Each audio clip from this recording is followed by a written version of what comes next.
আসসালামু আলাইকুম। আমাদের চ্যানেলে স্বাগতম। আজকে আবার হাজির হয়েছি নতুন একটা ভিডিও নিয়ে। আজকের ভিডিও গর্ভবতী কিন্তু পেটের আকার বোঝা না যাওয়ার কারণ কি, অথবা গর্ভাবস্থায় সঠিকভাবে আপনার পেটের আকৃতি বৃদ্ধি না পাওয়ার কারণ কি। তাছাড়া অনেকেরই প্রশ্ন থাকে, পেটের আকৃতি যদি ছোট থাকে তাহলে গর্ভের বাচ্চা সুস্থ আছে কিনা বা তার বিকাশ সঠিকভাবে হচ্ছে কিনা তা বোঝায় কিনা। সবগুলো প্রশ্ন নিয়ে আজকে আলোচনা করব। ভিডিওটা শেষ পর্যন্ত দেখুন। ভালো লাগলে চ্যানেলটিকে সাবস্ক্রাইব করতে ভুলবেন না। আপনি একজন গর্ভবতী তা বোঝার অন্যতম একটা মাধ্যম হচ্ছে আপনার পেটের আকার বৃদ্ধি পাওয়া।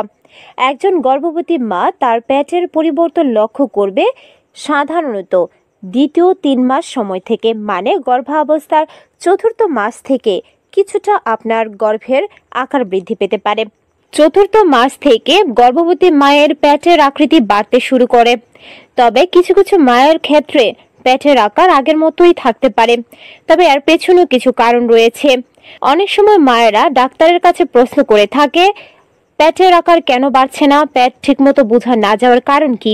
গর্ভাবস্থায় পেটের আকৃতি বৃদ্ধি না পাওয়ার প্রথম কারণ হচ্ছে আপনি যদি প্রথমবারের মতো গর্ভবতী হয়ে থাকেন। কোনো নারী যদি প্রথমবারের মতো গর্ভবতী হয়ে থাকে তাহলে তার পেটের আকার ছোট দেখাবে, কারণ পেটের পেশিগুলি আগে প্রসারিত হয়নি, এখন প্রসারিত হবে। সুতরাং আপনার পেটের আকার প্রত্যাশার চেয়ে ছোট দেখাবে। আর যদি দ্বিতীয়বার গর্ভবতী হন তবে আপনার পেটের পেশি অবশ্যই আরামদায়ক হবে এবং আপনার বাচ্চার বাড়ার জন্য পর্যাপ্ত জায়গা থাকবে। সেক্ষেত্রে আপনার পেট সময়ের তুলনায় আকারে বড় দেখাতে পারে। পেটের আকার বোঝা না যাওয়ার আরেকটি কারণ হচ্ছে শিশুর গর্ভে অবস্থান। গর্ভাবস্থায় আপনার শিশু গর্ভে প্রচুর নড়াচড়া বা ঘোরাফেরা করে। আপনি যদি গর্ভাবস্থার শেষ পর্যায়ে থাকেন তবে আপনাকে অবশ্যই কিছু ব্যাপারে সচেতন হতে হবে, যেমন আপনার শিশুর নড়াচড়ার কারণে গর্ভে তার অবস্থানের কিছুটা পরিবর্তন হতে পারে। যদি বাচ্চা আড়াআড়ি অবস্থানে থাকে সেক্ষেত্রে আপনার পেটের আকৃতিটা কিছুটা ফুটবলের মতো লাগতে পারে। তাছাড়া গর্ভাবস্থার শেষের দিকে বাচ্চার মাথা নিচের দিকে থাকা উচিত। যদি বাচ্চার মাথা নিচের দিকে থাকে বাচ্চা অনেক বেশি নড়াচড়া করতে পারে, তখন আপনার গর্ভের আকার বা পেটের আকৃতিটা কিছুটা লম্বাটে মনে হয়। আর লম্বাটে মনে হলেই বোঝা যায় যে আপনার পেট একেবারেই বাড়েনি বা আপনি গর্ভবতী আছেন কিনা তাও বোঝা যায় না। মায়ের উচ্চতা। গর্ভবতী মা যদি লম্বা হন তাহলে তাদের কোমর থেকে পাঁজরের নিচ পর্যন্ত অংশটা একটু লম্বা বা দীর্ঘ হয়, তাই তাদের জরায়ুর উপরের দিকে বাড়ার জন্য অনেকটা জায়গা পায়। এক্ষেত্রে তাদের জরায়ুর সামনের দিকে না বেড়ে শরীরের উপরের দিকে বাড়ে। এজন্য লম্বা গর্ভবতী মেয়েদের পেটের আকার তেমন বেশি বোঝাই যায় না। অন্যদিকে গর্ভবতী মা যদি বেটে হয় তাহলে জরায়ুর উপর বেশি জায়গা পাবে না। অন্যদিকে গর্ভবতী মা যদি বেটে হয়ে থাকে তাহলে জরায়ুর উপর বেশি জায়গা পাবে না, তাই সামনের দিকে পেটের আকার বাড়তে থাকবে এবং তার ফলে পেটের আকৃতি অনেক বড় দেখাবে। পেটের ভিতরে জায়গার অভাব হলে গর্ভবতী মায়ের জরায়ু যখন বড় হতে থাকে তখন অন্যান্য নির্দিষ্ট অঙ্গ যেমন প্লাসেন্টা এবং অন্ত্রগুলি জরায়ুর চাপে অন্যদিকে সরে যায়। যদি এগুলো জরায়ুর পাশে থাকে তাহলে পেটের আকার পাশটাতে বেশি বড় দেখাবে আর সামনের দিকে তেমন একটা বড় দেখাবে না।